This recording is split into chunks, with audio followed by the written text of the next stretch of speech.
Okay, this internet stuff has really, really started to penetrate people's minds and make them believe that what they see on the internet is real. Now, with that said, as an artist living or trying to work in this new digital world, you yourself become like this human commodity type digital product, right? So if we think about a digital product the way we think about a product in the grocery store. Now, back to what I was saying about like Jay-Z and Beyonce. Okay. I don't give a fuck what, like, I don't care. You can love the man forever. Just do it all behind closed doors.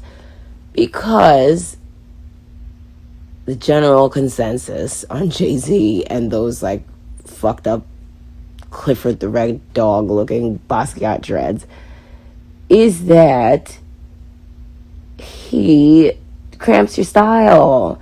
And you are still a star, and I would like to consume the digital product that is Beyonce without the joint deal. You know, it's like when you go to Costco, it's like, you know, buy tampons and hot sauce. What? Now, when we have the digital product that is Lil Nas X, like, he's just fucking lost in the sauce. Like, this is the Christ shit. Like, oh, God damn it. Like, come on. Who is advising you? It's clearly not anyone who really wants to see you succeed. Like, you know, there are some very, like, vampiric people in this industry that will latch on to a kid star and, you know, tell them to do this, do that, do this, do that, do this, do that. Ultimately, out of just, like, some secret jealousy and like weird stuff, you know what I'm saying? So we've got this new digital product called Lil Nas X, and he's supposed to be representative of, you know, black men's, or like black boy joy, you know, freedom, all of that. When we did have a Mickey Blanco and nobody paid attention, I was paying attention and I was trying to tell you niggas, like, wait, no, this motherfucker, Mickey can rap. Like, fuck the gay shit. Who cares? This nigga's nice, you know? But that went over people's heads. It might have gone over his head. So now we have Lil Nas X. Just for aesthetic reasons, I don't care what you do in your personal life, it would be very great to see you not with the white bus, you know, like using like the black guys as the dance up backers in a jail scene. No, that's not where it needs to go. You know, little black boys need to see examples of black men being in love together. So even if Tyler and Lil Nas X fucking hate each other, for the sake of the culture and for the sake of little boys just like you two, I think you guys should be a couple. Yeah, just fucking, so what? PR, plot it. But yeah, no. The white gay influence on like the black gay hip hop culture, it's gotta go. And I know it's like these little like white gays that are like making you think you could fuck with me. Okay, so in the jail scene, you've got on like the cheapy EXO uniform. Okay, your first breakout hit was like a ripoff of Licorice. The last, like, and you know what's so funny? I don't understand these new artists that think that by devoting their chance and opportunity to make a mark on the world needs to be devoted to trying to undo the marks I have left on the world. I don't understand the logic, you know, like, Azealia Banks is a national treasure. Yeah, you got to make your mark. And it's like, case in point, like, this is like Doechii girl, like, girl, first off, I don't really think anyone thinks your music is impressive. So that means you need to go back and you need to discover who you are as an artist. These weird kind of like Robin-esque, like, do. Like, I don't know why everybody associates that sound with me, because I don't have any songs. I don't have a single song that has that synth on it, right? And so let's reel it back. Let's reel it back to maybe like 2014. Kendrick Lamar is in Billboard. He's having this like interview, whatever, and it's all over the fucking place. So I actually had the pleasure of meeting Mike Conception. And Mike Conception, he just kept reiterating about how angry Kendrick Lamar was that I checked him. You don't get you don't get to say in a time where, because you remember the end of Obama's presidency, there was a lot of kind of just, yeah, like there was a lot of excess killings of black people, or maybe they weren't excess, maybe they've been happening, and sometimes they don't get reported, but the police were obviously trying to antagonize Obama, and families were being broken into pieces and all type of shit like that, right? And in that situation, your black ass, you do not get to get up there and say something stupid like, well, if we don't respect ourselves, how can we expect respect from white people or the cops? Like, just the very notion that you are trying to get, or that you were trying to get black people to accept responsibility for this compromising position that we've been put in, and accept responsibility for teaching adults how to be decent fucking human beings and not murderous criminals, was insane. And then as far as it goes for self-respect, I'm sorry, you're not allowed to make monolithic statements like that, especially when you're okay with a white woman calling herself a runaway slave master on your song. Speak for yourself, nigga. That's what I said. And I remember Mike Conception was just kind of like, yeah, Kendrick wants an apology. And I was like, well, he's not getting one. He's not getting one. So, TDE, Kendrick Lamar, they have, like, I guess, been broiling with this anger for so long, and they find this kind of, like, ugly version of, well, she's not even a version, she's just ugly. And I hate to call a dark-skinned girl ugly, because she just is ugly. She'd be ugly if she were light-skinned. They find this ugly girl, and they try to sick her on Azealia Banks. So, okay, so if I'm a woman with self-respect, right, and I'm listening to men basically tell me that they are too afraid to fuck with Azealia Banks, so they need me to go fight a bitch for them, I'd be offended. Like, I'd feel stupid. I'd feel really stupid. Like, wait a minute. So you guys don't care about my talent and, helping me develop myself? Like, you just want me to go do work that you're too afraid of?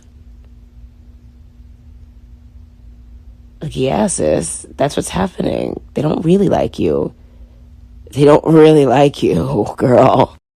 And when you don't get the job done, because you're not getting the job done, if you did your Azealiology homework, you'd like, if you really did your Azealiology homework, every time you come out with something, like come on, you got to look at that. Every time you come out with something, they mention me and not you. That's crumb. Yeah. So again, when you don't get the work done, they are going to drop you. And, you know, very precious years of your 20s will have been spent trying to fight battles for pussy ass niggas. And like, it's not even like they're spending any bread on you. Like, listen, I'm about to, yeah, I need to send you a cheap EXO box, because, sis, honey, it's like, you know, we gotta get them blackheads, and we gotta get the sebum off your face, and, you know, just, like, exfoliate a little bit. And yeah, we've got the Lucky Lady Luxuries hairline coming out. Like, we gotta get you some better wigs. These men are not even spending good money on you, and you're out here trying to fight their battles. No, girl, this is just a lesson, woman to woman. Don't do it. Don't do it.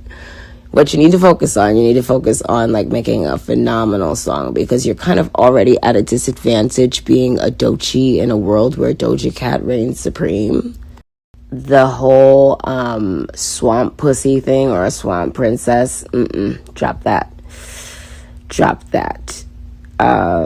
All the gun stuff, drop that. And you just, yeah, like, Kendrick, you're doing it so wrong. And you know, it's so funny, after I declined the Doechii collab, then I get this message from, like, one of Kendrick's guys, and it's like, oh, Kendrick wants you to come to LA to work on a song, but you've got to sign an NDA. And I'm like, oh, for fuck's sake. Okay, so you guys got to sign an NDA too. And then they went radio silent. And this happened literally, like, days after I was like, okay, this Doechii girl is fucking weird. Like, she's, like, shooting black women in the head. This is not what I'm about. But I think Kendrick is, like, extra doubly mad. I remember playing some festival in Seasget, something like that.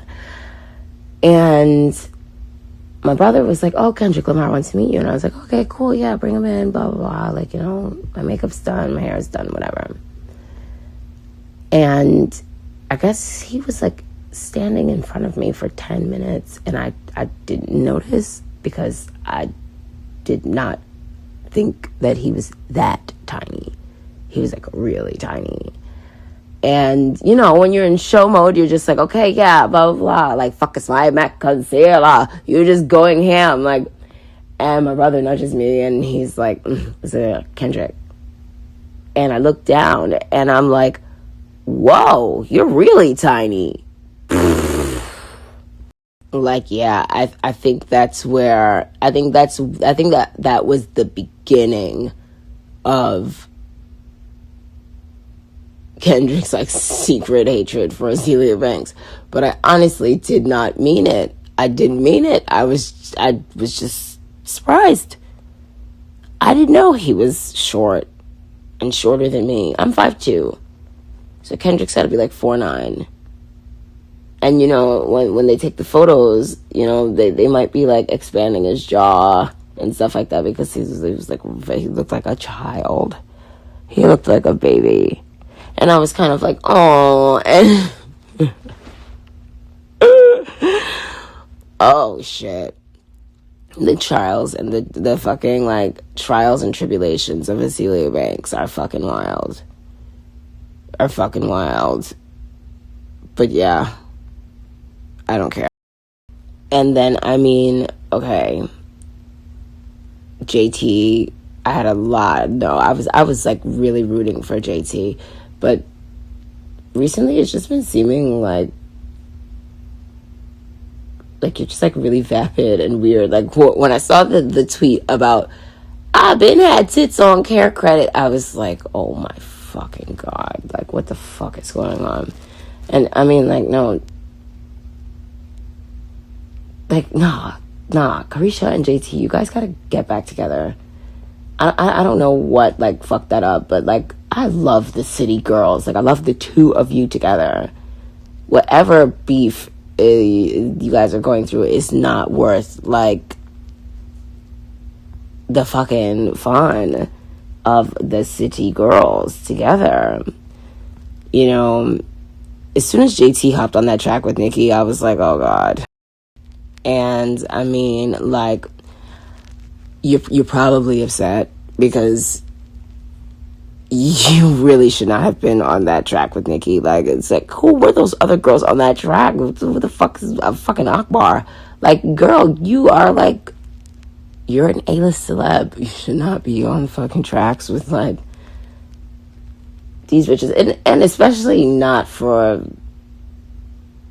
once again, another person who is like too afraid to do their own bidding. Like JT, just like wrangle it in real quick. Like wrangle it in, please. Yes, we gotta like tailor the clothes. We gotta put the bra on you. Like we gotta like, yes. Like, no, the ghetto internet shit is not for you. So I guess it's like mad bitches link up for the, you know, Azealia Banks tribute, because that's totally what it was. Like you guys are just not like mature enough to know how to insult me. You know what I'm saying? Like, I'm a grown ass woman, and with that said, I am more concerned for the two of you than I am angry, oppressed, or whatever. I would like to be flattered, because I would love for the song to be good, but it's not good, and the lighting on the video was bad, and Doechii, that wig is ratty. But he kept going, and he was like, you have bad text etiquette. And then I was like, oh my god, Kanye's yelling at me, like, what do I do? But then I had this thought, and I was like, oh my god, maybe I can get him off Kim's case. Like, maybe I can distract him, like, just get him to like me. And I knew, I was like, if anyone can do it, it's me, because when I set my mind to something, I do it. And I will say that month that we spent together, he wasn't on Twitter, first of all. He wasn't on any forms of social media. He didn't even talk about his relationship. We only really talked about clothes and like weird ideas and plans for the future and our hopes and dreams for childhood and education. And like, it was really beautiful, guys. The moment he started tweeting, I was out. And that's the thing. It's like, the media reported on our relationship ending like a week after it happened or something. So during that week, I think you guys thought,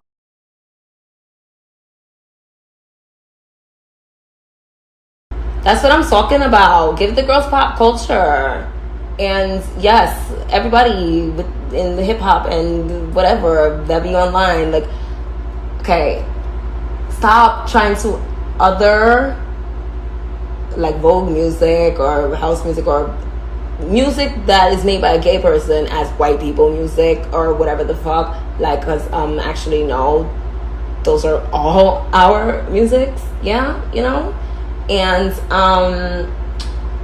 let's grow up and move on, because we already could see that the motherfuckers is out here sex trafficking. Okay, I don't want to hear shit else about nothing in the fucking black shade room, the black Twitter, the black whatever, because y'all fuck with the sex trafficking cons. Because when you really fucking break it down, the ballroom girls The girls making the Vogue music. That is the only real, authentic hip-hop left. You don't want to know why? Because they're not killing one another. They're not denigrating themselves and one another.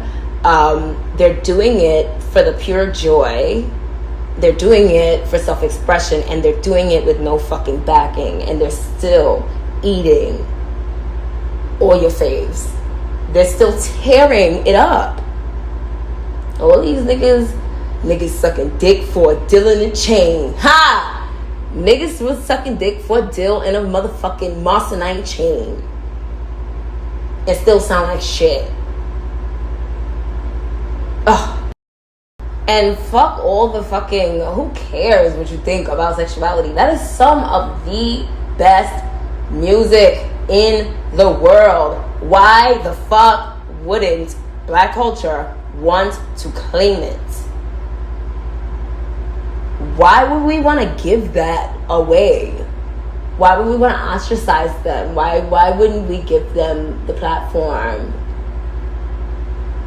Why wouldn't we do that? Why would we use them and then discard them? What the fuck? I always say Kevin Jay-Z Prodigy is like one of the most talented people in the motherfucking world. In the motherfucking world. Byrell the Great is so fucking talented. Oh my gosh. Like, no.